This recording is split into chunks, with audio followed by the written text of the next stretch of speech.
Hello guys, कैसे हैं आप सब। और आज मैं आपको रीफंड का प्रैक्टिकल क्वेश्चन करवाने जा रही हूँ। लास्ट मैंने आपको ओवर सब्सक्रिप्शन का टॉपिक शुरू करवाया था, जिसमें मैंने आपको 3 केसेस बताए थे। Refund, refund and pro rata allotment, and third one था प्रोराटा अलॉटमेंट। तो आज हम क्या है, फर्स्ट जो टॉपिक है उसका प्रैक्टिकल क्वेश्चन करेंगे, रीफंड। तो क्वेश्चन को आप पढ़िए, देन इसको क्या है हम सॉल्व करेंगे। तो क्वेश्चन है आपके सामने। Premium quality company invited application for 50,000 shares of 10 each with rupees 2 premium। तो प्रीमियम क्वालिटी कंपनी ने क्या किया है, 50,000 शेयर्स इशू करना चाहते हैं। 10 रुपये है एक शेयर का प्राइस और प्रीमियम है 2 रुपये। एप्लीकेशन है 2 रुपीज़, अलॉटमेंट है 5 rupees including premium. First call है 1 rupee and balance on final call. Balance हम अभी देख लेते हैं कितना है। Application were received for 60,000 shares. जो हमें एप्लीकेशंस हैं लोगों द्वारा वो 60,000 शेयर्स के लिए रिसीव हुई हैं। Application were accepted for 50,000 shares and remaining application were rejected. तो हमने क्या किया है, दैट मीन के कंपनी ने क्या किया है, उसने 50,000 शेयर होल्डर को शेयर्स इशू कर दिए हैं और बाकी एप्लीकेशन को क्या है, रिजेक्ट कर दिया है। रिजेक्ट करने का क्या मतलब है, इनके पैसे इनको वापस कर दिए हैं, दैट मीन के रिफंड कर दिए गए हैं। All calls were made and received accept final call of 500 shares. Calls के सारे पैसे रिसीव हो चुके हैं, सिर्फ फाइनल कॉल 500 शेयर की हमें नहीं मिली। तो हमें जर्नल एंट्रीज पास करनी है प्रीमियम क्वालिटी कंपनी की। तो यहाँ से सबसे पहले हम देख लेते हैं। एप्लीकेशन के 2 रुपये हैं, प्रीमियम के हैं हाँ, एप्लीकेशन के हैं 2 रुपये, अलॉटमेंट के हैं 5 रुपये, फर्स्ट कॉल है 1 रुपी एंड बैलेंस हमें निकालना है फाइनल कॉल का कितना है। 10 + 2 दैट इज टोटल 12 रुपीज़ बनते हैं। ठीक है, टोटल 12 रुपीज़ बनते हैं। तो यहाँ पे देखिए 5 + 2 7 और 8, तो यहाँ पे 8 रुपये बने हैं। टोटल 12 है, तो 12 में से 8 को लेस कर दिए तो हमारी फाइनल कॉल कितनी आ गई, 4 रुपीज़। ठीक है ना, अब देख लीजिए सबका टोटल है 12 बनता है। 4 + 1 5, 5 और 5 10, 10 + 2 12। तो 10 यहाँ पे भी 12 बन रहा है, 10 + 2 12 बन रहा है। दैट मीन कि हमारी फाइनल कॉल कितनी आई है, 4 रुपीज़। ओके, जिसको हम क्या है आगे क्वेश्चन को सॉल्व करते हैं। मैंने आपके लिए ऑलरेडी फॉर्मेट बनाया हुआ है, आप पेपर में अच्छे से फॉर्मेट बनाएंगे जर्नल का, उसके बाद क्या है आप जर्नल एंट्रीज को पोस्ट करना शुरू करेंगे। तो यहाँ पे सिर्फ एक जो सिंगल एंट्री है उसी में ही चेंज आएगा, बाकी सारा क्वेश्चन आपका सिमिलर है जैसे आप करते आए हैं। अभी मैं आपको बता देती हूँ कैसे सिमिलर है। तो आपको पता है जब हम एप्लीकेशन रिसीव करते हैं तो हम क्या है एप्लीकेशन मनी के लिए एंट्री क्या डालते हैं, पहली एंट्री। यहाँ पे मैंने जितने भी क्वेश्चन लिए हैं वहाँ पे मैंने कहीं पे डेट नहीं ली है। अगर क्वेश्चंस में आपको डेट गिवन होगी तो आप यहाँ के स्पेसिफाइड डेट आप साथ साथ में क्या है डालते जाइएगा।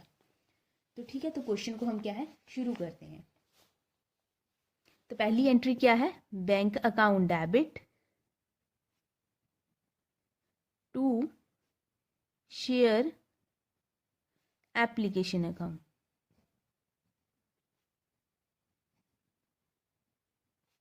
ठीक है, हमने पैसे रिसीव किए हैं एप्लीकेशन के। नरेशन मैं किसी की नहीं डालने वाली हूँ, मैंने पहले भी बताया था, ये आप खुद से कर सकते हैं। क्वेश्चन क्या है, लेंथी बहुत हो जाता है नरेशन की वजह से।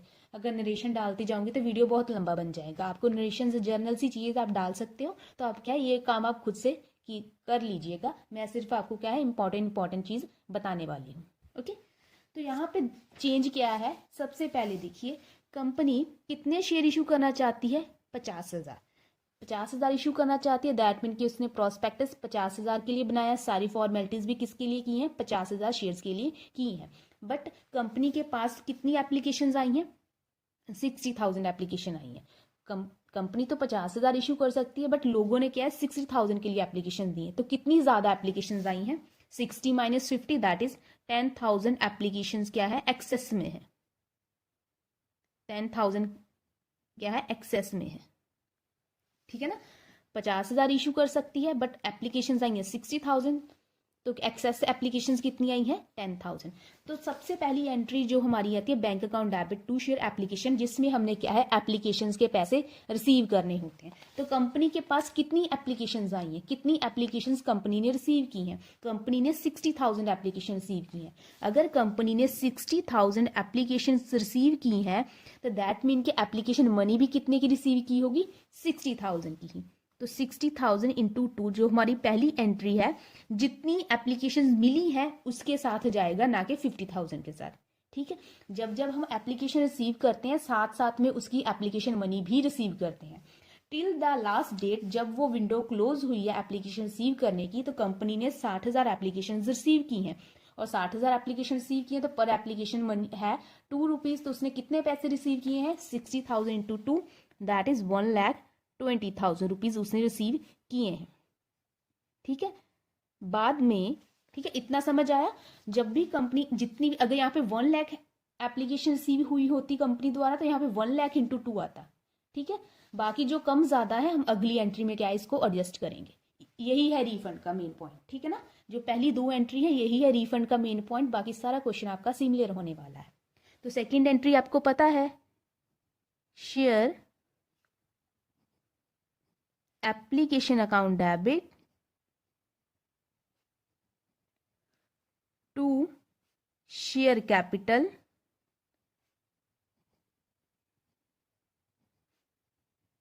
To bank account. यहां पे मैंने बैंक अकाउंट क्यों लिखा अभी आपको बता देती हूं। ओके, तो मैं थोड़ा सा सेट होकर बैठ जाती हूँ। यस, अभी देखिए कंपनी ने कितनी एप्लीकेशन मनी रिसीव की है? 1,20,000। जो पहली एंट्री में था वही यहाँ पे शेयर एप्लीकेशन के सामने आएगा। ठीक है, जो पहली एंट्री में था वही क्या है यहाँ पे सामने लिख दिया जाएगा। अब कंपनी के पास कितने शेयर्स इशू करने की अथॉरिटी है? सिर्फ 50,000, इससे ज्यादा नहीं कर सकते। दैट मीन कि कंपनी अपने पास सिर्फ 50,000 शेयर्स की ही एप्लीकेशन मनी रख सकती है। दैट मीन कि यहाँ पे शेयर कैपिटल कितनी बनेगी? सिर्फ 50,000 शेयर्स की। बाकी जो है उसको हमें एडजस्ट करना होगा, देखना होगा, रिफंड करना है, क्या करना है उसका। पर कंपनी जो कैपिटल बना सकती है, शेयर कैपिटल, वो 50,000 शेयर्स के लिए ही बना सकती है, क्योंकि इतनी ही अथॉरिटी है उसके पास। तो यहाँ पे 50,000 और 50,000 की एप्लीकेशन मनी कितनी है? 50,000 इंटू 2, दैट इज 1 लाख। ये सिर्फ 1 लाख है। ओके, तो एक्सेस कितनी एप्लीकेशंस है? 50 इशू करना चाहते थे, 60 क्या रिसीव हुई है। डिफरेंस कितना है? 10,000 एप्लीकेशंस क्या है ज्यादा आई है। तो यहाँ पे उसने लिखा है ना, कम एप्लीकेशन वर एक्सेप्टेड फॉर 50,000, हमने 50,000 वालों को शेयर्स दे दिए हैं। रिमेनिंग एप्लीकेशंस वर रिजेक्टेड, और बाकी जो एप्लीकेशन बची हैं उन्हें रिजेक्ट कर दिया। रिजेक्ट कर दिया मतलब उनको कोई भी शेयर इशू नहीं होगा, दैट मीन के उनके पैसे हमें वापस करने होंगे। अब हम 10,000 वालों को शेयर तो कोई दे नहीं रहे। जब हमने कहा कि एप्लीकेशंस दी, जब कंपनी ने कहा कि अगर किसी ने शेयर्स लेने हैं तो शेयर के हिसाब से हमें क्या है एप्लीकेशन मनी आप दे दीजिए। अब 10,000 वालों ने क्या किया, जब एप्लीकेशन दी तो साथ में क्या है एप्लीकेशन मनी भी दी। अब कंपनी कह रही है कि हम आपको शेयर्स नहीं इशू कर सकते क्योंकि शेयर्स ओवर सब्सक्राइब्ड है। तो इस केस में क्या है, हमें 10,000 वालों को उनकी एप्लीकेशन मनी वापस करनी पड़ेगी। ठीक है, तो कितने शेयर्स हैं एक्सेस? 10,000 शेयर हैं इन एक्सेस, और एप्लीकेशन मनी कितनी है पर शेयर? 2, तो कितना आ गया यहाँ पे? 20,000। तो आप टोटल चेक कर लीजिए, 20 बनता है, और सॉरी 1,20,000 बनता है, यहाँ पे भी 1,20,000 है, और यहाँ पे भी 1 लाख प्लस 20,000 1,20,000 है। ठीक है, तो शेयर एप्लीकेशन में 1,20,000, यहाँ से सीधा सीधा आ गया। शेयर कैपिटल में हमारे पास कितनी अथॉरिटी है शेयर्स की जो इशू कर सकते हैं? इनटू एप्लीकेशन मनी, और to bank account. Bank account क्यों लिखा गया है? क्योंकि जब हमने पैसे रिसीव किए हैं तो बैंक अकाउंट डेबिट किया है, जब पैसे वापस करेंगे तो हम क्या है बैंक अकाउंट को क्रेडिट करेंगे। दैट्स वाई हमें क्या है यहाँ पे बैंक अकाउंट को क्रेडिट किया है। कितने पैसे वापस कर रहे हैं? 10,000 शेयर्स की एप्लीकेशन मनी वापस की जा रही है, दैट इज 20,000। यहाँ पे आपकी एंट्री खत्म हो गई। और इसकी ऑल्टरनेट एंट्री भी होती है, और आप डाल दीजिए। अगर आप ये कंबाइंड एंट्री नहीं डालना चाहते हैं तो आप 2 सिंगल एंट्री इसकी जगह पे डाल सकते हैं। सेकंड एंट्री है ना ये वाली, अगर आप ये वाली एंट्री नहीं डालना चाहते हैं कंबाइंड, तो सिंगल एंट्री आप डाल सकते हैं। वो भी मैं आपको बता देती हूँ, आपको कौन सी वाली इजी लगती है वो आप देख लीजिएगा। तो पहली एंट्री क्या होगी? Share application account debit to share capital account. ठीक है, तो कंपनी के पास कितनी अथॉरिटी है, कितने शेयर्स इशू करने की अथॉरिटी है? सिर्फ 50,000। तो कंपनी अपने पास सिर्फ 50,000 शेयर्स की ही एप्लीकेशन मनी रख सकती है। तो 50,000 इंटू 2 दैट इज 1 लाख की ही कैपिटल क्या है वो जनरेट कर सकती है। तो 1 लाख यहाँ पे आ गया और 1 लाख क्या है यहाँ पे आ गया, खत्म। और इसके साथ दूसरी एंट्री क्या होगी, रिफंड की एंट्री। जब हमने एप्लीकेशन मनी रिसीव की थी bank account debit to share application account, अब जब हम पैसे वापस कर रहे हैं तो एंट्री क्या होगी, share application account debit to bank account. Entry को रिवर्स कर देंगे। जब पैसे रिसीव किए थे तो बैंक टू शेयर एप्लीकेशन, अब जब वापस कर रहे हैं तो शेयर एप्लीकेशन टू बैंक। यहाँ पे एंट्री क्या आ जाएगी, share application account debit to bank account. तो कितने पैसे हम वापस कर रहे हैं, 10,000 शेयर्स की एप्लीकेशन मनी दैट इज 20,000। ठीक है, ये पड़ गई आपकी दो एंट्रीज। अगर आपको ये कंबाइंड एंट्री नहीं डालनी है तो ये दो सिंगल एंट्रीज आपको क्या है पोस्ट करनी पड़ेगी। 100% क्या बोलूं, अभी चलिए 99% जो बच्चे हैं वो ये वाली एंट्री 99.99% ये वाली एंट्री डालते हैं। ये वाली सिंगल एंट्री कोई नहीं डालता, क्योंकि क्या है टाइम वेस्ट हो जाता है, क्योंकि दो नरेशन जाएंगी, दो एंट्रीज जाएंगी तो थोड़ा सा हो जाएगा। यहाँ पे एक एंट्री में ही क्या है काम खत्म हो जाता है। दैट्स वाई 99.99% बच्चे ये वाली एंट्री डालते हैं। बट क्या है, ये भी एक इंफॉर्मेशन है, आपको पता होना चाहिए, या तो ये सिंगल एंट्री या ये दोनों एंट्रीज। ओके, इसके बाद हमें क्या है अलॉटमेंट को ड्यू करना है। तो अलॉटमेंट ड्यू करनी है तो अलॉटमेंट ड्यू की एंट्री डाल देते हैं यहाँ पे। तो एंट्री आ जाएगी, अलॉटमेंट कितनी है हमारे पास, हाँ 5 रुपीज है, प्रीमियम भी है तो हमें प्रीमियम भी यहाँ पे कंसीडर करना होगा। Share allotment account debit to share capital account to security premium account. Okay, ये आपकी एंट्री खत्म हो गई। अलॉटमेंट मनी कितनी है 5 रुपीज। तो यहाँ पे कितने शेयर जाएंगे, 50,000 जाएंगे या 60,000। अलॉटमेंट मनी है 5 रुपीज, हमें इसको किसके साथ मल्टीप्लाई करेंगे, 50 के साथ करें या 60 के साथ करें। तो यहाँ पे आ जाएगा 50। अभी बताती हूँ 50 क्यों आया, 50 इंटू 5। कंपनी ने 60 एप्लीकेशन रिसीव की थी, हमने यहाँ पे 60 के हिसाब से एंट्री डाल दिया। तो कंपनी कितने अपने पास रख सकती थी, सिर्फ 50,000 रख सकती थी। तो हमने 50,000 के हिसाब से पैसे रख लिए, 1 लाख। एक्सेस कितना था वो वापस कर दिया। तो हमारे पास क्या, जितना हमारे पास 50 होना चाहिए था, हमने 50 के हिसाब से ही पैसे रखे, बाकी पैसों को हमने साथ ही में वापस कर दिया। तो हमारे पास क्या है, हमने जो सेटलमेंट थी यहाँ पे कर ली, 60 रिसीव किया, 50 के हिसाब से रखे, बाकी पैसे वापस कर दिए। हमने सारी सेटलमेंट इस एंट्री में कर ली है। अब कंपनी के पास कितनी अथॉरिटी है शेयर्स इशू करने की, 50,000। बाकी सारा क्वेश्चन हमारा 50,000 के हिसाब से ही जाएगा। जितना भी एक्सेस का एडजस्टमेंट था हम यहाँ पे कर चुके हैं। ओके, तो यहाँ पे 50 के हिसाब से हमारा सारा क्वेश्चन 50 के हिसाब से ही जाएगा। 50 इंटू 5 दैट इज 2,50,000। प्रीमियम कितना है 2 रुपीज, तो 50,000 इंटू 2। आप एग्जाम में भी ऐसे करके मल्टीप्लाई करके स्पेसिफाई करके बताएंगे कितने कितने पैसे आ गए। ओके, वैसे तो आप डिफरेंस ले लीजिए सीधा, बट अगर आपको नहीं लेना है तो यहाँ पे आप मल्टीप्लाई कर सकते हैं। 50,000, 5 रुपये का प्रीमियम है, सॉरी 5 रुपये की अलॉटमेंट है, 2 रुपये का प्रीमियम है। तो अलॉटमेंट अपने कितने पैसे हुए, 5 माइनस 2 दैट इज 3 रुपीज। तो यहाँ पे इंटू 3 आ जाएगा, दैट इज 1,50,000। तो टोटल कर लीजिए 1,50,000 plus 1 lakh that is 2,50,000। Okay, अब हमें क्या है अलॉटमेंट मनी रिसीव होगी, bank account debit to share allotment account. तो कितने पैसे रिसीव करने हैं हमें अलॉटमेंट के, 2,50,000।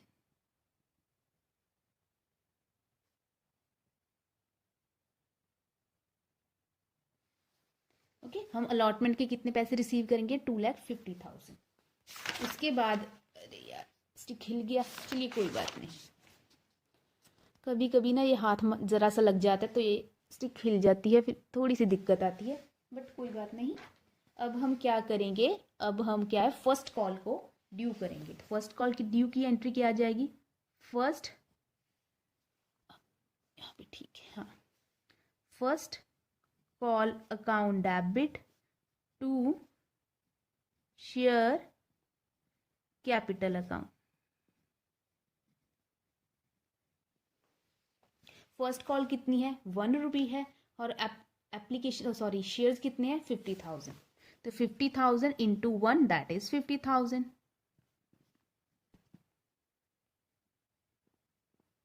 तो यहाँ पे आ गया 50,000। इसके बाद हम क्या है फर्स्ट कॉल को रिसीव करेंगे। तो फर्स्ट कॉल की रिसीव की एंट्री चली जाएगी, bank account debit to share first call account.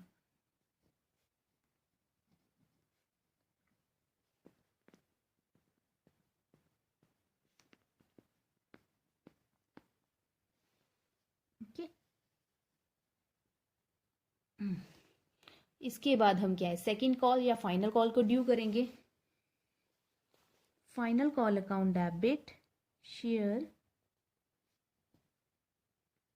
Final call account debit to share capital account.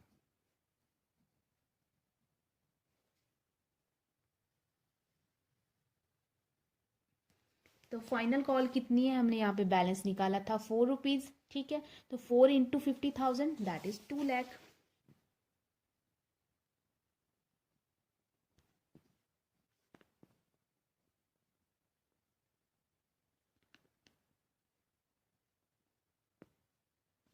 इसके बाद हम क्या है फाइनल कॉल को रिसीव करेंगे। तो फाइनल कॉल की रिसीव करने की एंट्री आ जाएगी, बैंक अकाउंट डेबिट। इसमें फाइनल कॉल की रिसीव के साथ हमें क्या बताया गया है, all call were made and received accept final call of 500 shares. हमें सारे पैसे मिल गए हैं, बट 500 शेयर की फाइनल कॉल हमें नहीं मिली है। तो हमें यहाँ पे 500 शेयर की फाइनल कॉल की जो पैसे नहीं मिले हैं उसको कहाँ पे डालेंगे हम, कॉल इन एरियर अकाउंट पे। तो यहाँ पे आ जाएगा bank account debit calls in arrear account debit to share final call account.